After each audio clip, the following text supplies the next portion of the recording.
Hey, deserving listeners, this is a trailer for the reaction video series of me watching couples therapy here at the beginning of 2024. If you want to see this full episode, become a member of the YouTube channel by clicking below. Let's watch. I'm saying that these behaviors that she's assigning blame existed long before she had any knowledge of my activities. All of us are. So, what the hell? Okay, so he's saying, I have been cheating long before she found out? That can't be what he's saying. Is that what he's saying? His rhetoric has the form of gaslighting all the time. Okay, so I think we've now entered, sound-wise, into her consultation meeting with her consultant. They call her an advisor. I've never heard of that term before, but she's consulting with this other professional, and so she's saying gaslighting. Okay. Is it the common usage of the term? Yes. Is it the strict clinical usage? No. But at the very least, it's not the frivolous common way that people use it. Like, people will use it, gaslighting, to refer to anyone that appears to be lying to you or deceiving you. And people don't feel like the word lie or deceive has enough punch to it, so they say gaslighting. But at least this one is more of a pattern. It's more malicious in that if the two of them didn't have anyone outside of them to help, then she could easily walk away just saying, well, because one of the effects of gaslighting and of this kind of dynamic is that the person who is doing the quote-unquote gaslighting, they need to do it. Otherwise, they believe that everything will fall apart for them usually. It's usually an act of desperation. They're not usually trying to manipulate. Sometimes they are. Sometimes they're con artists and psychopaths. But usually the lens they're looking through, they have a lot of fears and they have a lot of defenses and a lot of weird ways of dealing with their fears, i.e. gaslighting. So they need to be gaslighting, and it's very firm, and they're 100% convinced. For the other person, because they don't have defenses in this, they don't need to believe either way. They're more rational in their evaluation of things. At first, when they encounter the gaslighter, they will say, well, that's not right. That doesn't make any sense. And, so they bump up against it. And for the rational person, they believe, well, we're both rational, right? So if I just rationalize with you, if I just explain and reason with you, you will eventually see the light to some extent anyway. And so the rational person is operating from that place. That's more of a normal mindset. And then over time, though, the gaslighter just continues to dig into their position.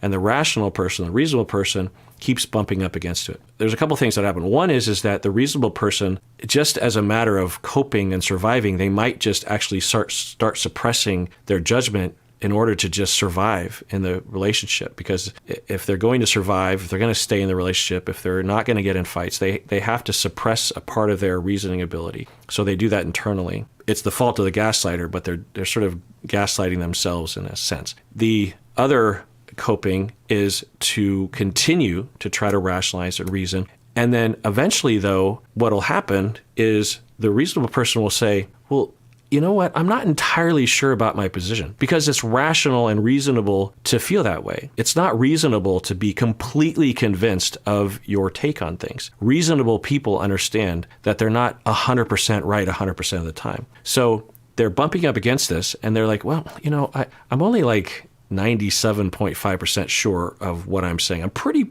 freaking sure, but I'm not like 100%. But my partner is 100% and has always been 100%. So what does that say? It's sort of like when you're driving down the road and you're trying to find this restaurant and you're like, oh, I think I need to turn left here. And your partner's like, no, it's definitely right. I 100% know the restaurant's to the right. Well, typically you're going to be like, well, I'm only kind of sure it's to the left. They're 100%. We're definitely going to the right. That's the reasonable thing. It's a bias. It's a heuristic that we have. Well, it's also normal to apply that in these situations where you just start thinking, well, I don't know, what do I? And especially if you have been gaslit before, or if you have been put down before, made to feel stupid, If sexism and misogyny has made you feel like your opinion or your intelligence doesn't exist or something, then you'll even feel less sure of everything that you feel. And you're like, well, at best, I'm a 60% sure of my position on anything. And he's, 100%. So maybe I should go with him. And you do that over time. And eventually you just start believing what they're saying and you start seriously questioning what you think and what you perceive. And that's gaslighting. I mean, literally, he says things like, well, she didn't ask the right question. She asked if I'm having an affair. I wasn't having an affair. I just fucked someone. Yeah.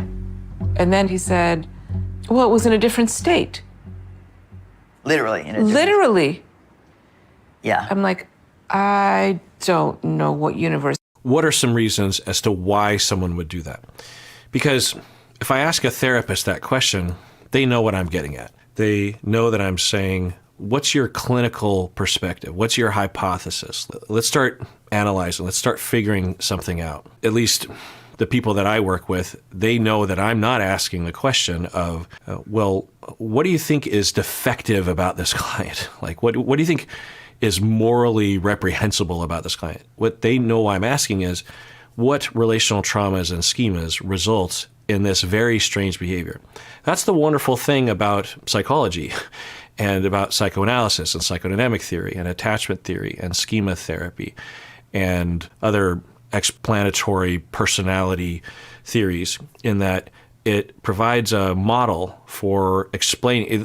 When I teach my classes on these topics, the way that I introduce it often will be something like, all the people that do things around you that is aggravating and strange and you just don't know why they do those things? Well, we have theories as to why they do these things. And these theories, or this theory, provides a way of investigating why people do annoying things around you. Or why you do annoy. Do you have things that you do that are repetitive, that annoy you about yourself? It's like, why do I keep doing that sort of thing? Why do I keep cheating? Why do I keep drinking? Why do I keep getting angry at people? Why do I keep shutting down when I shouldn't? Why do I keep invading my partners? Why do I keep criticizing? Why do I keep judging? What's going on there? Well, we have models to investigate that. We can't know the answer to it because it's too complicated, but we have ways of framing the data to conceptualize it such that we have an answer. We have therapy to address that. If we can't identify what the issue is, then all we're doing is grabbing the client and shaking them and saying, knock it off. That's not therapy. All right, well, let's adjourn the free portion of this episode. If you want to see the rest of this episode, become a YouTube member by clicking below. Totally up to you. No problem if you don't. And everyone out there, please take care of yourself because you deserve it. You really, really do.